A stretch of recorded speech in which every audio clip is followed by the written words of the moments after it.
young in Africa.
Family, I don't know how many people I'm gonna get in here. I was just making sure I had my setup, done right. So I don't know how many people I'm gonna get in here right off the bat, but on these early morning Saturdays, I like to do a tap in with the family. Put out my live stream to come in here and just tap in with the family right quick. You know what I mean? I ain't gonna be wasting too much time. I got a couple stories, not too many that I want to touch on and talk about. Stories and FBA news I want to talk about, and we're gonna get right into it. I ain't gonna waste no time. You know what I mean? I got my phone, so I'll be able to, read the comments as the comments come through. But hope everyone is having a good weekend out there, and staying safe and being aware because like I always say, to be aware is to be alive, family.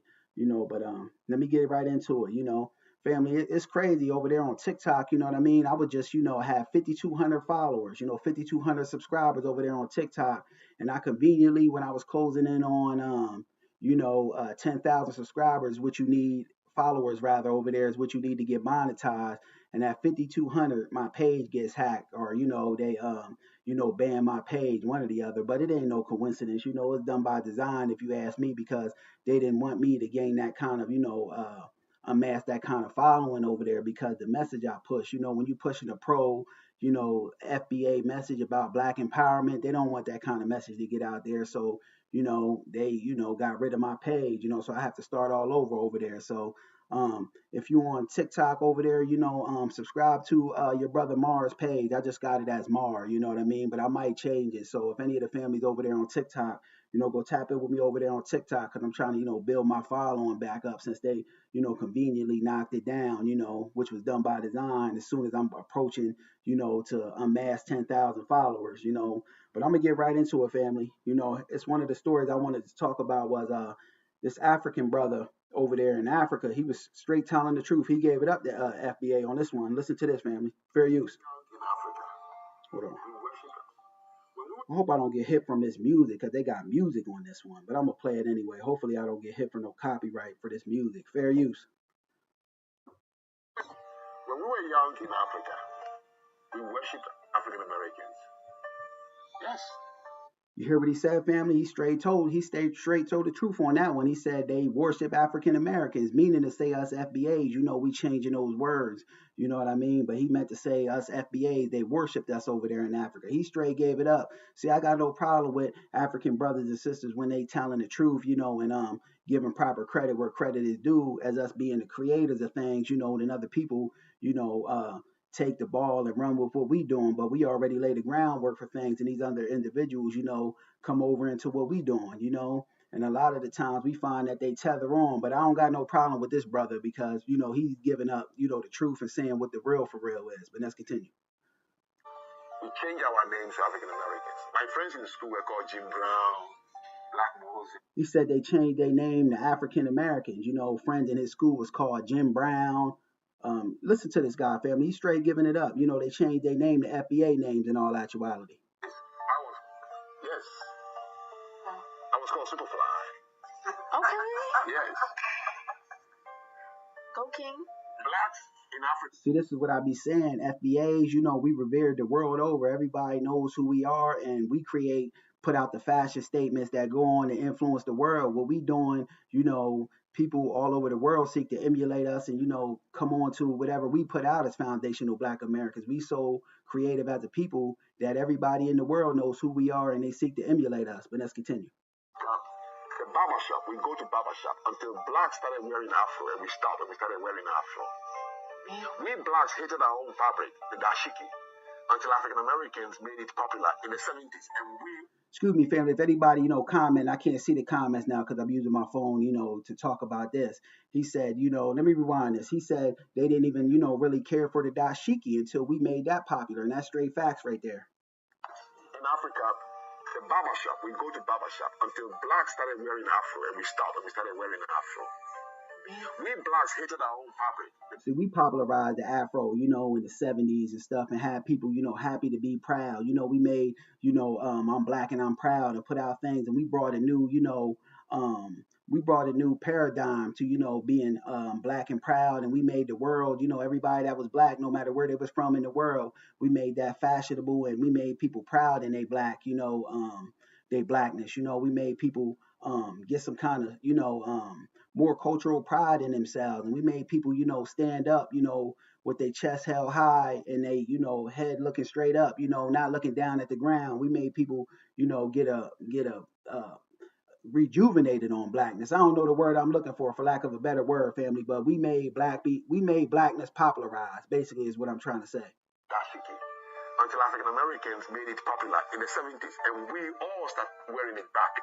As a case, I had his albums. We've watched all the movies. Kool-Aid High, TNT Jackson, A Hell Up in Harlem, Detroit 9. See, even when I was growing up, family, I could pull on my own life experience as I always like to do. When I was growing up in the 90s, I'm an 80s baby, but I grew up as a kid in the 90s, so I'm more so a 90s kid. So when I grew up, in the 90s, I remember, having pictures of Malcolm X, Martin Luther King, and these type of individuals on my wall because in all actuality, they was my superheroes as a kid. I didn't, have cartoon superheroes, Superman and such as other little kids. I had Black empowerment people as my superheroes. And I remember when I was young, I even had one of those big, chains as a young boy. It was a leather type of chain with a rope, and it had the symbol of Africa on it. You know what I mean? Because, we had it was a Black, we gave a resurgence to Blackness in the 90s. You know what I mean? People were walking around with the big, African chains on, people, wearing dashikis, big Malcolm X shirts, Dr. Martin Luther King. We had shirts such as I'm Black and I'm proud. We gave a new resurgence, to Black pride in the 90s, and everybody wanted to flock to it. And you could see it in the movies that was being put out at the time, such as Malcolm X, this, that, or the other. But I know me personally, I even used to wear Dr. Martin Luther King and Malcolm X hats, snapback hats. I was so, on my Black pride, and, pushing for Blackness in the 90s. You know what I mean? And it was, in the 90s, we took that, brought that to the world. We had the world wanting to do brothers and sisters wearing them dashikis. And this African brother, gave it up. He said they put down the dashikis as Africans. They really wasn't even bothering with it. And we made that popular. And, that's when they start, picking them back up, off of foundational Black Americans. See, this is what we do as foundational Black Americans. We bring things to the world, and popularize things and, make things popular for other people to do it. Truth be told, but let's continue. Truck Turner, you name it. And then we go home and we're trying to practice how they speak and all that. That was when we were in Africa. Ask any African who went through the 60s and 70s. They'll tell you, oh, we loved it. When we were young, So he kept it real. I ain't got no problem with this where people giving proper credit and respect where proper credit and respect is due. You know what I mean? So he straight gave it up right there. And he kept it real that, they tried to copy and emulate us. Everything we did, he said African American, but, we changing the wording. In all actuality, he meant foundational Black Americans. But that brother straight gave it up.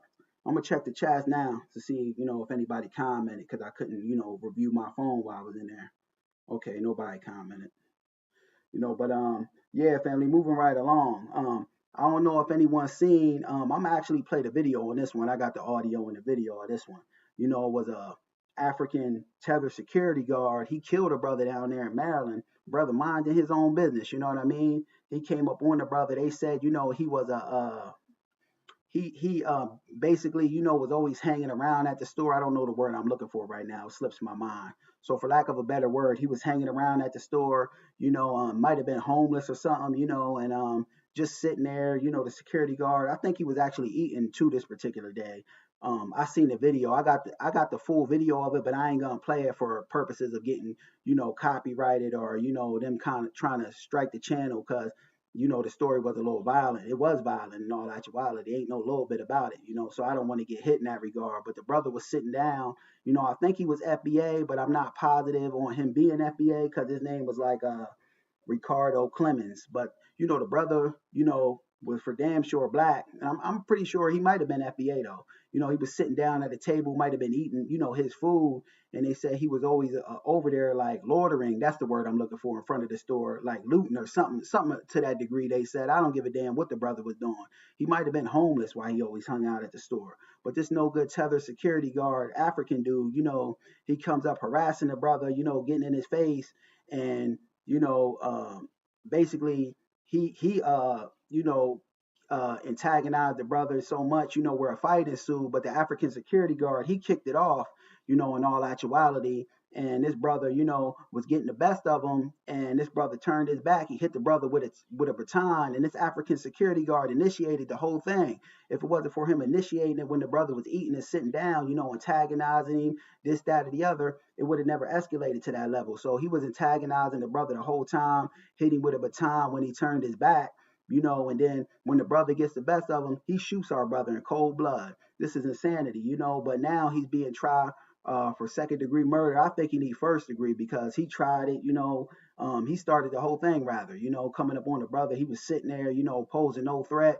And when the brother was getting the best of him, he backs out and shoots the brother like the coward he is, and it speaks to the mindset of how a lot of these tethers come over here with vitriol and hate for foundational black Americans. He smoked this brother right into McDonald's in Maryland. You know what I mean? And I got the audio and the video of it, and we're going to walk through it and talk about it how we normally do, family. But I'm going to skip over the parts because it actually shows it in this, this news segment. But, I don't want to put it up on the channel, because they might try to hit my channel with the stuff I talk about for some kind of copyright strike.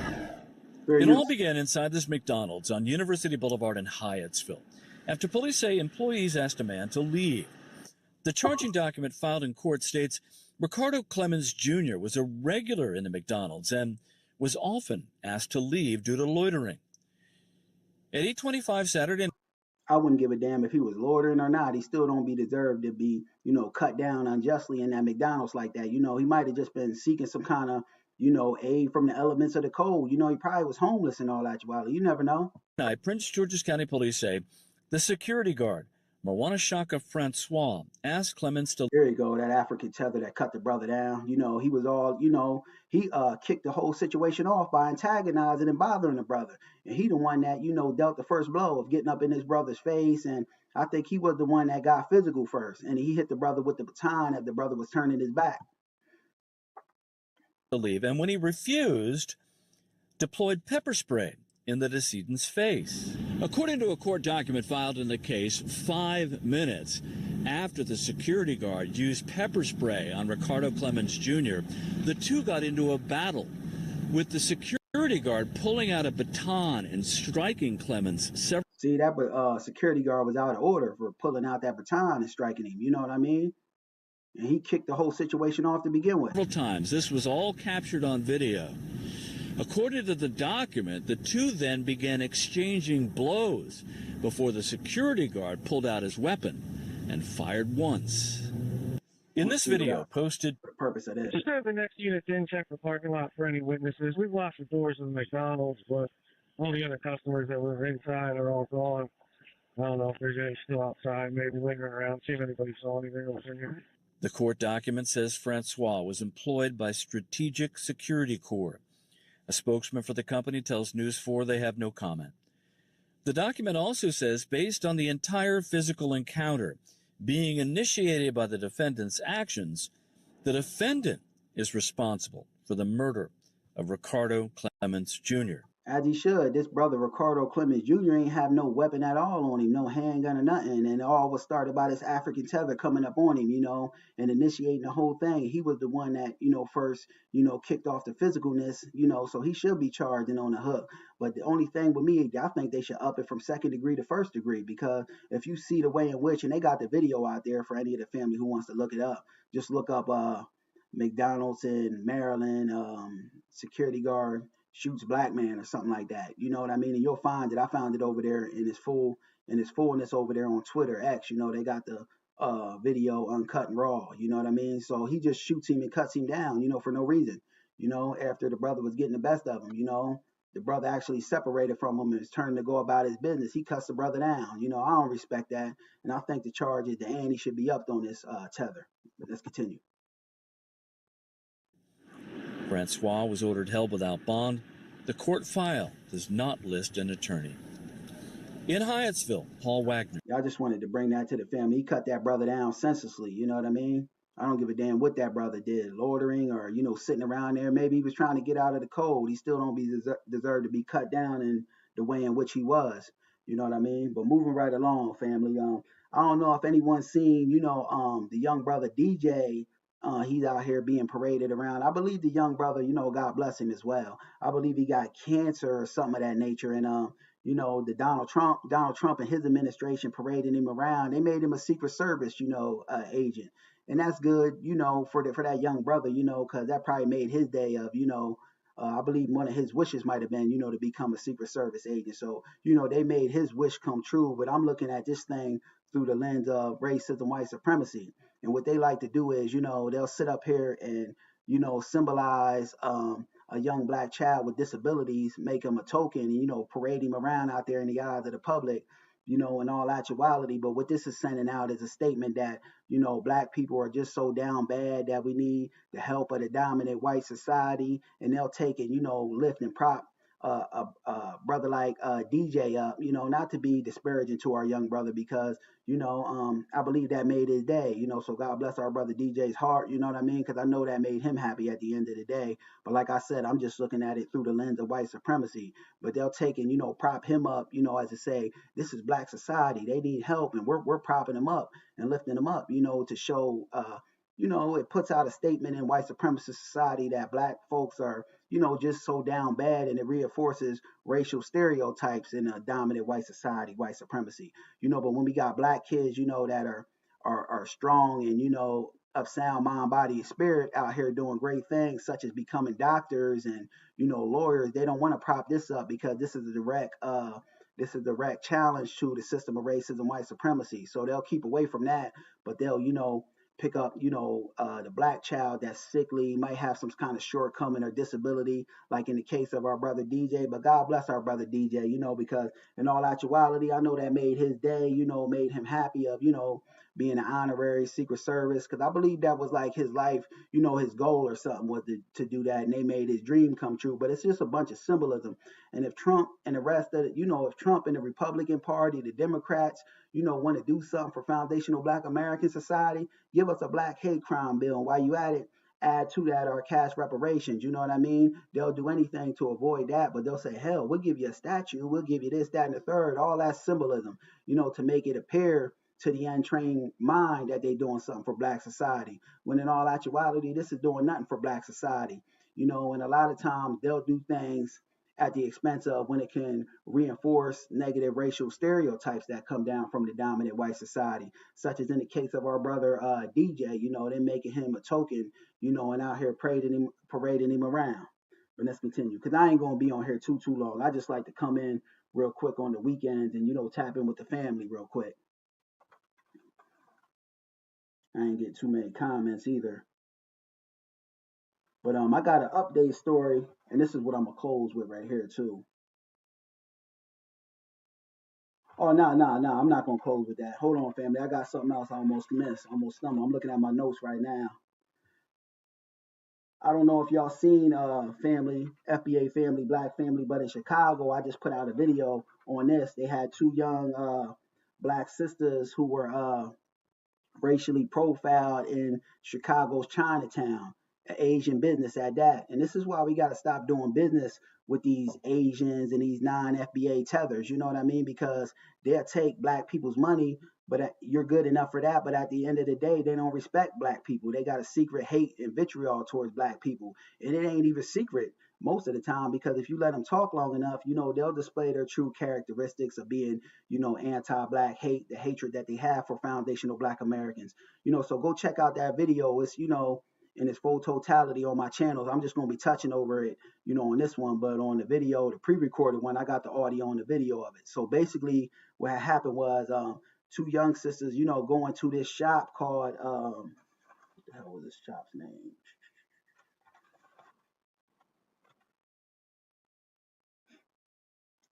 The shop was called AJ's Houseware and Gifts. So they go to this Asian shop in Chinatown called AJ's Houseware and Gifts, and they patronizing it. And then the Chinese woman tried to accuse one of our sisters, of stealing. So they went as far as to check our sister's bag. One of them even put hands on one of our sisters, trying to push her outside of the door. And one of our sisters actually said that, these Asian business owners stood in front of the door as to prevent them from leaving. And that sounds like, kidnapping right along with assault to me in my book, and this is more evidence and proof of why we got to stop doing business with these heathens and these degenerates, because they'll take black money, but at the end of the day, they don't respect black people and family. When you want to do business, we got to start doing business and get off, some of our people be on this nonsense of just, spending their money with anybody. You got to be strategic about spending your money. Spend your money with, FBA businesses for the most part. Even if you got to be inconvenienced, drive out of your way to support an FBA business, we got to make sure we doing that, because then that way the money stays locked in the foundational Black American society so we can build up our community, and if we do that all the way around the board, that's how we'll get our leg up. And that's a part of constant codification as well. That's a part of being on code. We can't just be giving our money to these people that don't respect us. And wouldn't you rather, family, much rather give your hard-earned money to somebody that values your business, appreciates you, and got the same mindset and ideology as you and looks like you? These damn Asians don't give a damn about no black people. And for the most part, we see it coming down from them. When black people do try to patronize them, they do a bunch of nonsense and they look at black people as they criminals, coming out the womb, and they gonna steal from them. And this is a mindset and ideology that's passed down to them from the dominant white society that they inherit, because these Asians and these other groups of people, non-FBA tethers, they ain't nothing but buffer groups used by the dominant white society to get out here and do their bidding, and inadvertently suppress FBA society, not inadvertently, they do suppress FBA society, you know what I mean? Because these people should, be paying homage and respect to us foundational Black Americans, because if it wasn't for our work of our ancestors getting out here and struggling and fighting with civil rights, fighting for immigration, these damn, disgraceful tethers and, they ain't got no respect for us, but they should be paying respect, because if it wasn't for our ancestors doing what they did, they wouldn't even be over here. And then they act like when they get some kind of little janky business that's sending out a statement, that they above us, when they ain't above us. They giving all kind of leg ups, resources and things we ain't giving.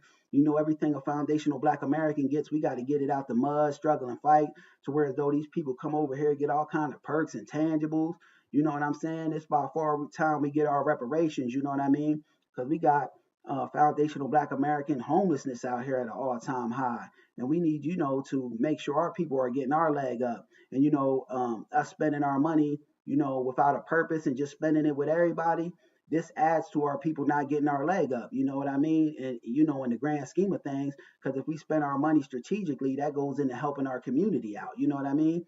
Because you got foundational Black American brothers and sisters that own businesses out here that need more business, and they're the ones that actually give back to foundational Black American society, that be out there helping homeless. And these Asians, don't give a damn about us, nor do none of these white supremacist collaborators. They'll come in the Black community and extract resources, without giving nothing back.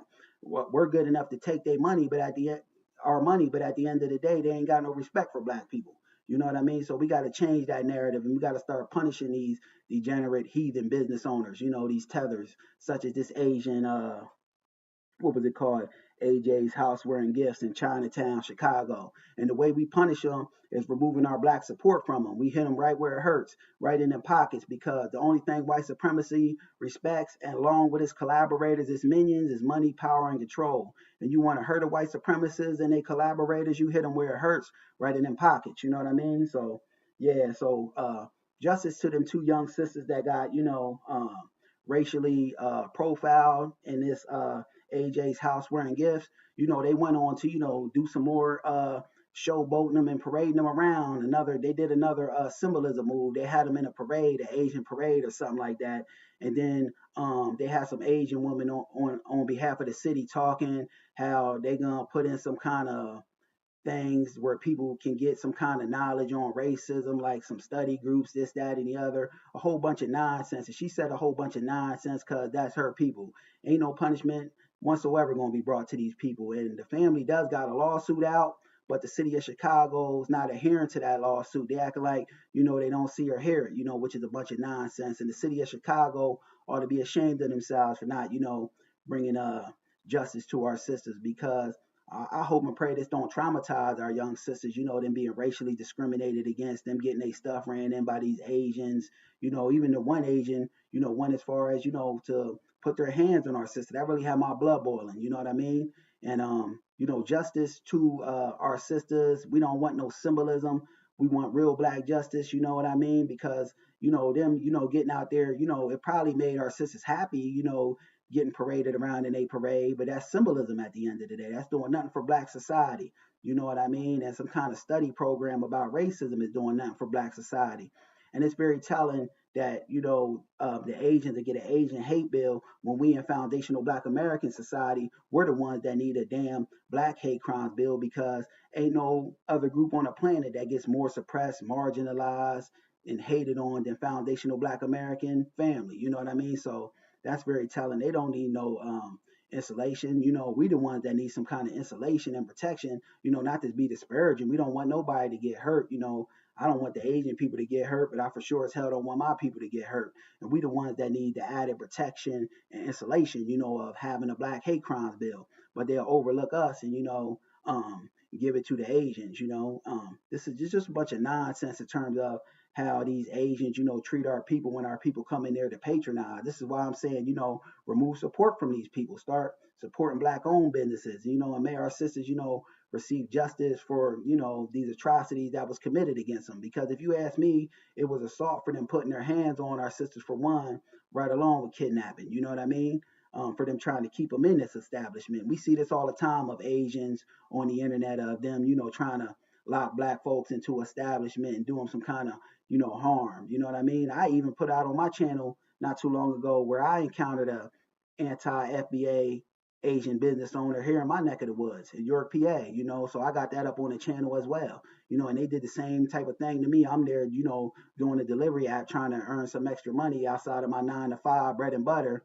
And, they were, inadvertently trying to say I was stealing, going to get the order. And they had a white woman in front of me. She was doing a delivery app as well. They let her pass right on ahead through. But me being who I am, I'm on constant codification. So I called it out for what it was, anti-black racism. You know what I mean? And I'm like, here, you can have your order.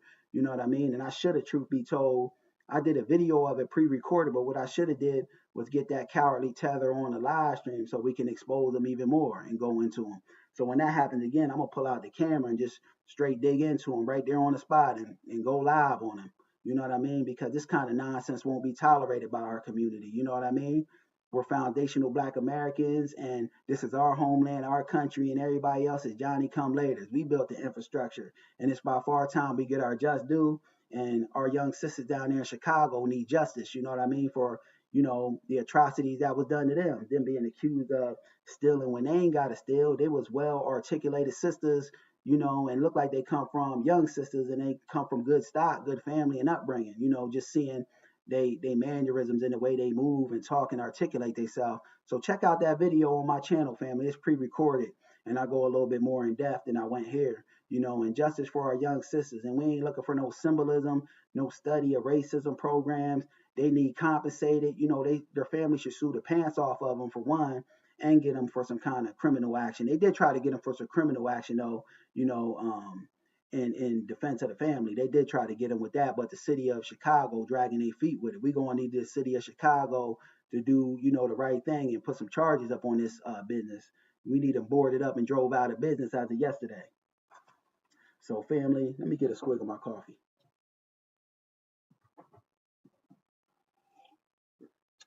I want to talk about the next story. I'll put it out on a pre-recorded video because when I see stories, that catch my attention regarding the FBA family. I like to break them right off the bat, put them out there as soon as, you know, they come across my radar. But a lot of times when I'm putting out these particular stories, they don't give all the logistics to it right off the bat. So, I just put out the information I know. Now, I just put out a video yesterday of a sister who was, unjustly stopped by police and made to lay on the ground, her and her young daughter, which was a black baby at the end of the day, which was totally wrong and out of order.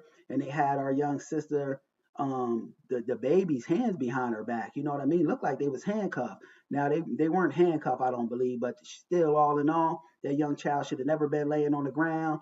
And basically what happened was that what that story was, they said that the mom in this story now that was laying on the ground with her daughter, the mom's boyfriend, was in some kind of altercation with another tether business owner by the name of Santiago's in Winter Haven, Florida. This whole incident happened in Winter Haven, Florida. So the mother's boyfriend got in some kind of altercation with this tether business owner by the name of Santiago. This is furthermore reason why we got to stop supporting these businesses that don't got no respect for our people. Now they say some kind of gun came in play. The sister, the boyfriend had some kind of gun, up there at Santiago. So they left the scene and they then came back in contact with them, over there at some kind of Legion in the area, in which they were all outside of the car. The mother's boyfriend, because it's a lot of vagueness to this story. So I'm just trying to, tell it to the best of my understanding and ability. So the mother's boyfriend was outside of the car right along with the mother and the child, in close proximity of some Legion. Now the police backed them down, the mother and child. They apprehended the boyfriend or something, I think. But no charges were brought on anybody in this situation. They made sure to put out because they know at the end of the day they were wrong, and the police are on the hook for this. The way they treated our young sister and that black mother, putting them on the ground, for absolutely nothing at all. You know what I mean? And they put them on the ground, backed them down with guns, and they said in actuality they didn't have the gun pointed at the young black baby, in which I don't believe. I don't believe nothing that come out of police officers' mouth because 9 times out of 10 these police officers work to suppress, misuse, and abuse and mistreat black people. You know what I mean? So they had, to me, it appeared from the video. Y'all could go back and check the video. That's on Twitter as well. It appeared that they had the guns drawn on the baby and the mother. They saying they didn't. And they said that, the baby only got on the ground because they ordered the mother to get on the ground at gunpoint. So the baby got on the ground, mocking the mom. But the mother said that's a total lie. The baby got on the ground because she felt threatened because guns was pulled on her. She seen a gun and the baby said, please don't shoot. That just crushed my heart right there, family, because, in all actuality, that baby is about 2 or 3 years old, maybe 4 at the most. So this is basically going to traumatize this young child, with police interaction the rest of her life. So a lawsuit needs to be brought about on this. You know what I mean? Because they said no charges were filed, so the situation couldn't have been, that big of a situation. They say a gun is involved, but I ain't even buying that. They apprehended the boyfriend. Nobody was charged, but I think nobody was charged as to, so the police could try to sweep this under the rug. So in all actuality, they not held accountable for they wicked and devilish deeds, which they need to be brought up on. They need to turn their badges in, for having that young black sister, and her baby, because the sister was only about 27 and that poor black baby laying on the ground like that with the hands behind their back. Because, if police, I believe it, the police probably scared that young child and she ain't know what to do but get on the ground like she seen her mother doing, and the poor baby said, please don't shoot. Where the hell they do that at? I don't give a damn what was done. Nothing on God green earth would, prompt somebody to put a poor baby on an innocent baby on the ground like that. These police need held accountable because we got to set out the statement, that this kind of treatment of our people not going to be tolerated, and we got to support stop supporting these businesses because that Santiago's was a tether business, and a lot of these tether businesses, non-FBA business, we find that these people don't respect our people. In fact, they don't like our people, and the only thing we good to these people for is to take our money. But at the end of the day, they don't like our people. And like I said before, family, would you much rather do business with people that like you and want to value your business, and look like you? So we got to keep that money in the foundational Black American society and make sure we patronizing more FBA businesses at the end of the day. But justice for our young sister, and that baby who was made to lay on the ground, and they didn't even have nothing to do with the situation. If anything, it involved her boyfriend, but I don't see no proof, just the police saying he had a gun. If he had a gun, it must not have been that severe. Y'all didn't put charges, and I believe they didn't put charges as to, so they could sweep it under the rug for their wicked and devilish deeds of making a poor child lay on the ground. You know what I mean? Some charges need to be brought up. This was damn sure done based off of race. It was racism at its finest, and white supremacy had her dirty hands written all over this situation. Them cops deserve to have their badges, turned in as of yesterday. And, to the sister, if you're watching this, if you come across this video, try to get a lawsuit and hold them degenerates accountable, sue the pants off of them, that police department, because we can't tolerate that, and we won't tolerate that kind of treatment of our people. Yeah, but in closing, family, I'm about to get up off of here. I just wanted to, tap in with the family real quick, how I normally do on the weekend. I hope everyone stays safe out there and be aware, because like I always say, to be aware is to be alive. Y'all have a good weekend, family. Stay safe. Thanks for the love and support, support the channel. And if you're new to my channel, make sure you like and subscribe to my channel, and be aware, family, because to be aware is to be alive. Just my thoughts on the matter. Peace.